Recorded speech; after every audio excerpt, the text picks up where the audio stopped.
Você já parou para pensar no que realmente significa viver em pureza espiritual? Imagine um caminho onde cada escolha, cada atitude, reflete a luz divina que brilha dentro de nós. O conceito de halal, tão presente nas tradições, nos convida a uma reflexão profunda sobre o que é permitido e o que nos aproxima do Criador. Assim como as leis dietéticas do Antigo Testamento, que nos ensinam a respeitar nosso corpo e nossa alma, a moralidade de Jesus Cristo nos desafia a viver com integridade. E se eu te dissesse que, ao mergulharmos nessas tradições, podemos descobrir segredos preciosos sobre a nossa própria jornada espiritual? Como podemos aplicar esses princípios em nosso dia a dia para fortalecer nossa conexão com Deus? A pureza espiritual não é apenas uma questão de regras, mas sim de um relacionamento íntimo e sincero com o divino. Prepare-se para explorar como essas práticas nos oferecem não apenas um caminho de vida, mas também uma oportunidade de transformação. A cada passo, vamos juntos desvendar as mensagens inspiradoras que nos cercam, trazendo à luz o que significa ser verdadeiramente halal em nossa caminhada de fé. Vamos nessa! Definição de pureza espiritual nas tradições judaico-cristãs. Quando penso em pureza espiritual, imediatamente me vem à mente a rica tapeçaria das tradições judaico-cristãs. A pureza, em seu sentido mais profundo, não é apenas uma questão de aparência ou de seguir regras externas. Nas escrituras hebraicas, especialmente em Levítico, encontramos uma ênfase significativa na ideia de santidade. A pureza é um reflexo do caráter de Deus, portanto, um chamado para que seus seguidores vivam de acordo com essa santidade. É interessante notar que, nas antigas tradições, a pureza não se limitava a rituais, mas estava entrelaçada com a ética e a moralidade. Como homens e mulheres, somos convidados a cultivar um interior que reflita essa pureza. No Novo Testamento, a visão sobre pureza espiritual é ampliada. Jesus, em seus ensinamentos, frequentemente menciona que não é o que entra pela boca que contamina o homem, mas o que sai dela.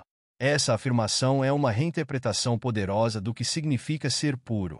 A integridade interna, portanto, torna-se central para a fé cristã. É um convite a olhar além das práticas externas e a focar no coração e nas intenções. Para mim, isso ressoa profundamente, pois muitas vezes nos perdemos em regras e esquecemos do amor e da compaixão que devem ser a base de nossas ações. A ideia de pureza espiritual também é refletida na vida comunitária. Nas tradições judaico-cristãs, a pureza não é apenas uma questão individual, mas coletiva. A integridade de um indivíduo impacta a comunidade. Assim, somos chamados a ser agentes de pureza, contribuindo para um ambiente que reflita os valores divinos. Essa responsabilidade compartilhada nos une em um propósito maior. A pureza, portanto, é uma meta que transcende o eu e se estende ao nós. Além disso, a relação entre práticas externas e integridade interna é uma constante na conversa sobre pureza espiritual. Muitas vezes, nos deparamos com a tensão entre o ritual e a realidade. A prática da pureza externa, se não for acompanhada por uma transformação interna, pode ser vazia. Isso nos leva a refletir sobre nossas próprias vidas. Será que estamos vivendo de maneira autêntica? Estamos permitindo que nossa espiritualidade molde nossas ações e comportamentos? Ou estamos apenas seguindo um conjunto de regras? Por fim, a pureza espiritual, conforme entendida nas tradições judaico-cristãs, é um chamado à autenticidade. É um convite a buscar uma vida que não apenas parece pura por fora, mas que, de fato, é nutrida por um coração e uma mente alinhados com os propósitos divinos. É uma jornada contínua de autoconhecimento e transformação, e isso é algo que ressoa profundamente em mim.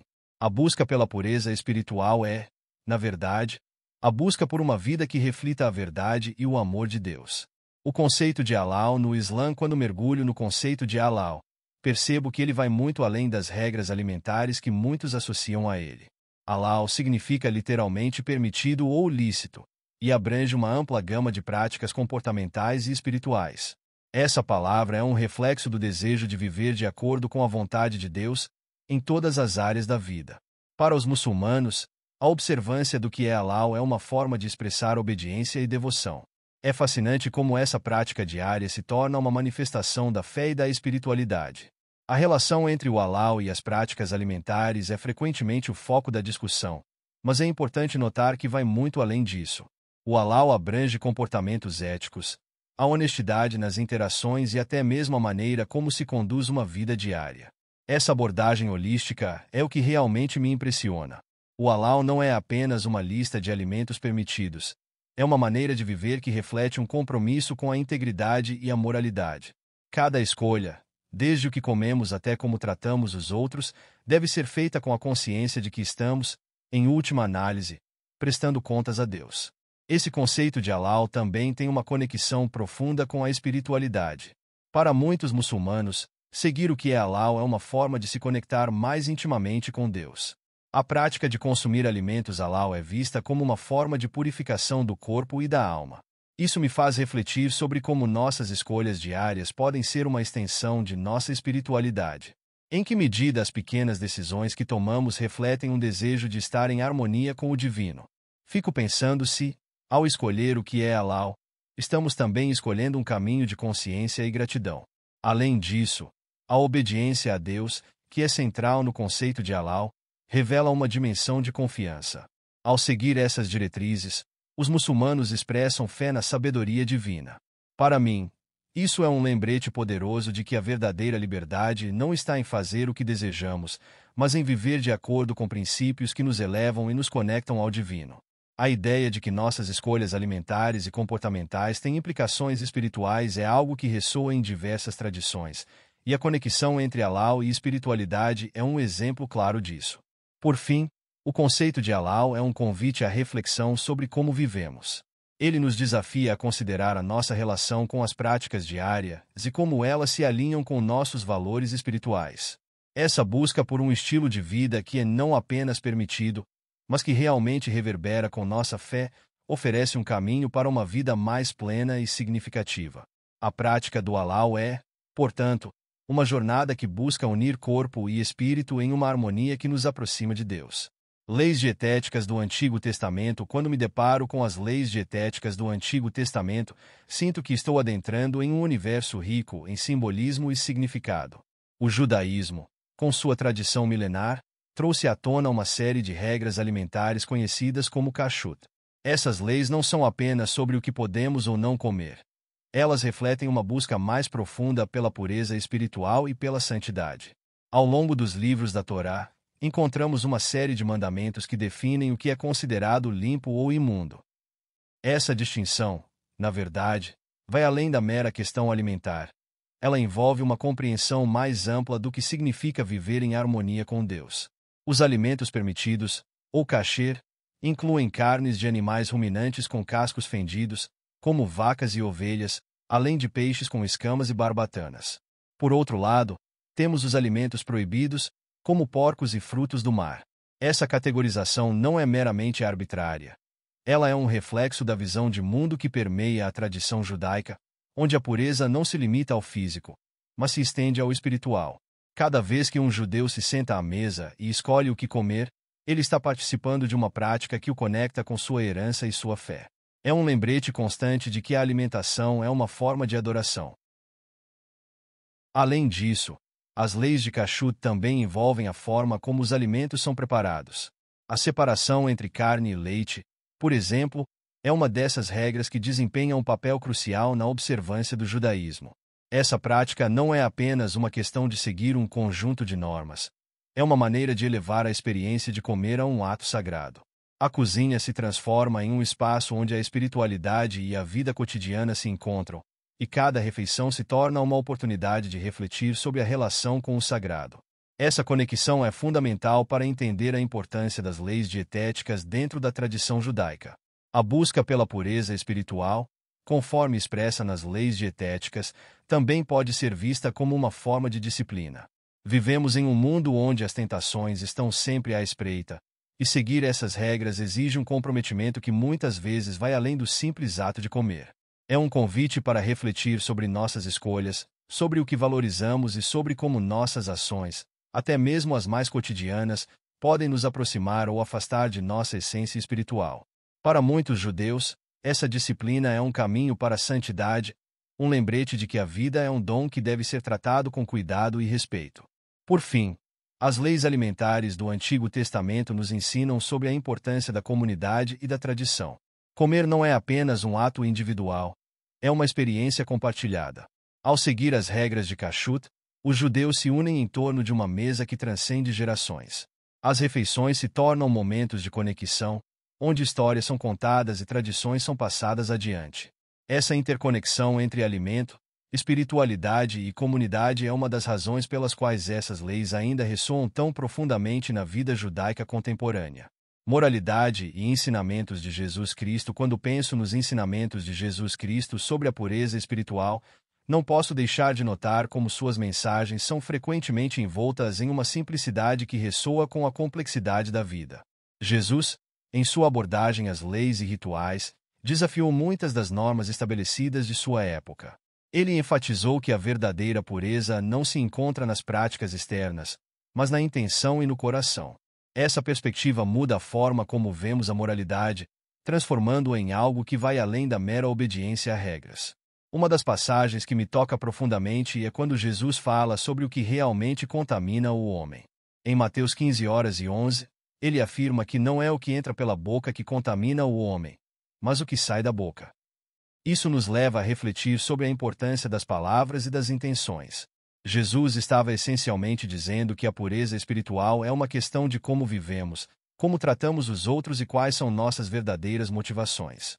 Em um mundo onde as aparências muitas vezes podem ser enganosas, essa mensagem é um convite para olharmos para dentro de nós mesmos. Além disso, os ensinamentos de Jesus frequentemente abordam a questão da misericórdia e do amor. Ele não apenas desafiou as normas religiosas de sua época, mas também nos ensinou que o amor deve ser o princípio orientador de nossas ações. Em Lucas 10:27, Jesus resume a lei em 2 mandamentos: amar a Deus e amar ao próximo. Essa ênfase no amor coloca a pureza espiritual em um contexto relacional, onde a preocupação com o outro se torna uma extensão da nossa devoção a Deus. A pureza, portanto, não é algo que se possa simplesmente alcançar através de rituais, mas sim uma qualidade que se manifesta em nossas interações diárias. Os ensinamentos de Jesus também nos convidam a uma reflexão contínua sobre nossas próprias vidas. Quando olhamos para o exemplo de Jesus, percebemos que a pureza espiritual está ligada à autenticidade. Ele não se preocupava em manter uma imagem perfeita. Em vez disso, ele se relacionava genuinamente com aqueles ao seu redor, incluindo os marginalizados e os considerados impuros pela sociedade. Essa abordagem nos desafia a sermos autênticos em nossa própria jornada espiritual, a aceitarmos nossas falhas e a buscarmos uma transformação que vem de dentro. Por último, os ensinamentos de Jesus sobre moralidade e pureza espiritual nos lembram que a fé é um caminho de crescimento e transformação. Em vez de ver as leis como uma lista de proibições, somos convidados a compreender a espiritualidade como um processo de nos tornarmos cada vez mais alinhados com o amor divino. Essa perspectiva nos encoraja a buscar a pureza não como um objetivo a ser alcançado, mas como uma jornada a ser vivida, onde cada passo nos aproxima mais de uma vida plena e significativa. Essa é a beleza dos ensinamentos de Jesus. Eles nos oferecem uma visão de pureza que é acessível e relevante, mesmo nos dias de hoje. Comparação entre Halal e Kashrut. Quando me deparo com as práticas dietéticas das tradições judaica e islâmica, a primeira coisa que me chama a atenção é a forma como ambas buscam uma conexão profunda com o divino por meio do que consumimos. A Kashrut, que rege o que é permitido no judaísmo, e o Halal, que faz o mesmo no Islã, não são apenas listas de alimentos que podemos ou não comer. Elas refletem uma abordagem espiritual que liga o corpo e a alma, mostrando que o que colocamos em nossos corpos tem implicações muito mais profundas do que apenas saciar a fome. A pureza, tanto em um contexto quanto no outro, é uma busca que vai além do físico, adentrando no espiritual e no moral. As semelhanças entre Halal e Kashrut são notáveis. Ambas as tradições enfatizam a importância da intenção por trás do ato de comer, e não apenas o ato em si. Por exemplo, tanto os judeus quanto os muçulmanos acreditam que, ao seguir as leis dietéticas, estão se aproximando de Deus. Essa prática não é apenas sobre o que é permitido ou proibido, mas sobre uma forma de adoração que se expressa no cotidiano. A ideia de que a comida pode ser sagrada e que a forma como a consumimos pode nos conectar ao divino é um conceito poderoso que permeia ambas as religiões. No entanto, existem diferenças significativas que não podem ser ignoradas. Enquanto a Kashrut tem regras rigorosas sobre a combinação de alimentos, como a proibição de misturar carne e leite, o halau é mais flexível em certos aspectos, permitindo uma variedade maior de combinações. Além disso, o processo de abate dos animais é abordado de maneiras diferentes. No judaísmo, o abate deve seguir um ritual específico, enquanto no Islã, o halau se concentra mais na invocação do nome de Deus antes do abate. Essas distinções não são apenas técnicas. Elas refletem visões diferentes de como a pureza e a santidade são alcançadas. Outro ponto interessante é que a kashrut é uma prática que pode ser vista como uma extensão da identidade cultural judaica, enquanto o halau é uma prática que se aplica a um contexto mais amplo de submissão a Deus. Para os judeus, seguir as leis dietéticas é uma maneira de afirmar sua identidade como povo escolhido, enquanto para os muçulmanos, seguir o halau é uma expressão da submissão à vontade de Allah. Essa diferença de enfoque acrescenta uma camada adicional ao entendimento de como a pureza espiritual é vivida nas duas tradições, evidenciando a diversidade de experiências espirituais que existem nas religiões monoteístas. Por fim, ao refletir sobre halau e kashrut, percebo que a busca pela pureza espiritual é um tema universal que transcende as diferenças culturais e religiosas. Em última análise, ambos os caminhos oferecem uma forma de cultivar uma vida de integridade e conexão com o divino. Sejam as práticas dietéticas judaicas ou islâmicas, o que realmente importa é a intenção por trás delas e como essas práticas nos moldam como indivíduos e como coletividade. E, nesse sentido, tanto o halau quanto a kashrut se tornam mais do que simples regras. Tornam-se um reflexo da nossa própria busca por significado e transcendência em um mundo muitas vezes desprovido de ambos. Práticas espirituais e conexão com o divino. Ao explorar as práticas espirituais que cercam as tradições alimentares, fico sempre impressionado com a profundidade da conexão que se estabelece entre o que comemos e a nossa relação com o divino. Tanto no judaísmo quanto no Islã, as leis de pureza não são meramente normas a serem seguidas. Elas são um caminho para a santidade e a disciplina interior. A maneira como nos alimentamos pode ser uma forma de oração, uma adoração cotidiana que nos aproxima de Deus. É quase como se cada refeição se tornasse uma oportunidade de renovar nosso compromisso espiritual. O aspecto da disciplina é fundamental em ambas as tradições. Para os judeus que seguem a kashrut, a escolha consciente de alimentos permitidos é um exercício de autocontrole e respeito pelas leis divinas. Da mesma forma, os muçulmanos que praticam o halau estão se engajando em um ato de devoção que requer atenção e reverência.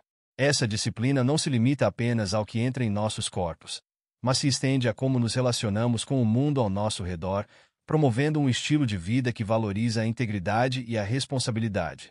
Além disso, as práticas alimentares também têm um impacto social significativo. No judaísmo, a ideia de partilhar uma refeição kosher pode ser um ato de união e comunidade, fortalecendo laços entre os membros da comunidade. No Islã, a prática do halau também promove um senso de coletividade, já que muitos muçulmanos se reúnem em torno de refeições que respeitam as leis alimentares. Essas interações sociais, mediadas pela espiritualidade, tornam-se momentos sagrados que nos conectam não apenas a Deus, mas também uns aos outros. Outro aspecto digno de nota é a forma como essas práticas nos lembram da fragilidade da vida e da necessidade de gratidão. Ao seguir as leis dietéticas, estamos constantemente confrontados com a realidade de que a comida é um presente, algo que deve ser tratado com respeito e reverência. Essa consciência pode nos levar a uma vida mais grata, onde cada refeição se torna uma oportunidade de reflexão e contemplação sobre as bênçãos que recebemos. Em um mundo que muitas vezes parece apressado e superficial, essa pausa para agradecer e reconhecer o sagrado no cotidiano é um tesouro que devemos valorizar. Por fim, posso afirmar que tanto as práticas de kashrut quanto as de halau nos oferecem um caminho para a espiritualidade que é profundamente enraizado na vida diária. Elas nos mostram que a busca pela pureza e pela conexão divina não precisa ser algo distante ou abstrato. Pode ser vivida a cada refeição, a cada escolha que fazemos. Em última análise, essas tradições nos convidam a viver de maneira consciente, a cultivar uma vida que reflita nossos valores espirituais e a reconhecer o divino em cada aspecto de nossa existência. É uma jornada que, embora possa ser desafiadora, é também incrivelmente gratificante. E aí, pessoal, que jornada incrível nós tivemos hoje! Ao mergulharmos no conceito de pureza espiritual e suas raízes nas tradições bíblicas, ficou claro que a busca pela integridade e conexão com o divino é um chamado universal. O que você achou sobre a relação entre o halal e as leis do Antigo Testamento?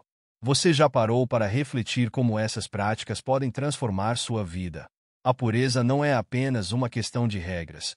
É uma atitude do coração. Jesus nos mostrou que a verdadeira moralidade vai além do que está na superfície. Não é mesmo? E a boa notícia é que todos nós temos acesso a essa graça e misericórdia. Pense nisso. Como podemos aplicar esses ensinamentos no nosso dia a dia? Agora, convido você a se aprofundar ainda mais. O que mais você gostaria de aprender sobre a palavra? Quais curiosidades bíblicas despertam sua curiosidade? Comente aqui embaixo. Lembre-se, cada passo na busca pela pureza espiritual é um passo rumo ao reino de Deus. Então, vamos juntos continuar essa jornada de transformação? Até a próxima!